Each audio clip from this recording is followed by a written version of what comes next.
Hi guys, welcome to Guardian of Greens.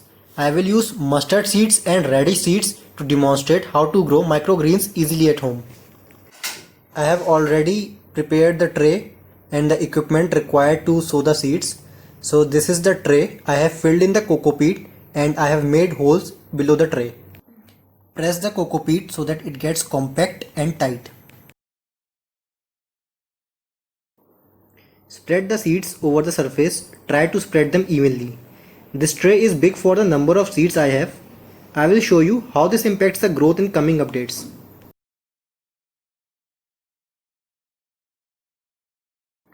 This is how it looks like after spreading the seeds.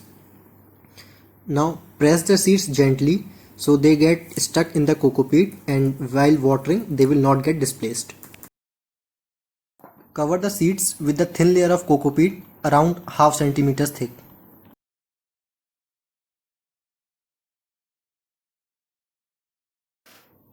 After putting a layer of coco peat upon the seeds, just press it gently once more so that the coco peat is compact and tight. So these were radish seeds and we sowed them in coco peat. Now in the next method we will be putting in the mustard seeds, and we will be doing it by just using the tissue papers and water.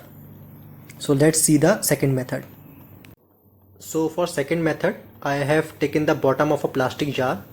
I have made a hole in the bottom and I am putting a tissue paper inside it. And now I have also put a piece of cotton so that when the seed grows, they have something to hold on. I will use two more tissue papers to just press the cotton downwards and make a thick layer of the papers. I am going to put a generous amount of seeds as compared to the size of the container. So you will see when the seeds grow, there will be a very dense growth and a very good growth. For the final setup, I am using the top of the same container and I have put in the coco peat inside it and made a hole in the bottom. So I will be putting in the mustard seeds in this also, but instead of paper I am growing them in coco peat. So as an experiment we will compare the results of growing them in the paper versus growing them in the coco peat in the similar situations. I have put in generous amount of seeds in this container as well. Now for the last step, I will water all three containers with dilute solution of hydrogen peroxide.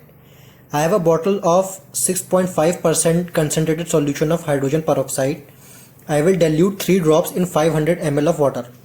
Hydrogen peroxide is oxygenated, pure water and prevents mold and fungus. I am using a syringe to take out the hydrogen peroxides and drop exactly 3 drops into the water.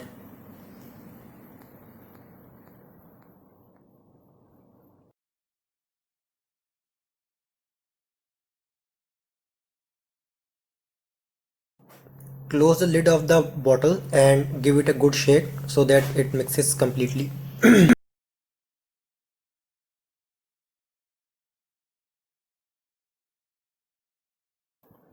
I forgot to cover the seeds in the last container with coco peat.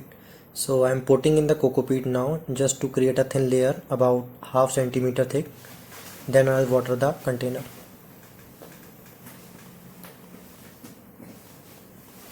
Press it gently so that the coco peat is tight and compact. Now we'll water it. Water it very gently so that the coco peat and seeds do not come out of the container. So this is the first container, I have completed it. For the second container, I will water it and I will put a tissue over it, a wet tissue.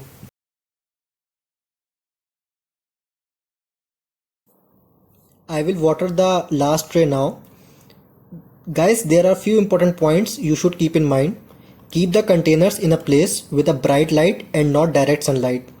Once the seeds have sprouted and the pair of leaves is visible, shift them to the place with the direct sunlight, else the seeds will grow and become leggy and there will be no healthy growth. Never let the paper or the coco peat surface get dried up. Make sure that it is always moist. Use spray gun, spray pump, or just water it, drizzle the water over the surface whenever you feel that the surface is getting dried up. Thank you guys for watching this video. I hope you will find it informative. I will share the updates as my seeds will grow, so stay tuned. Thanks again for watching.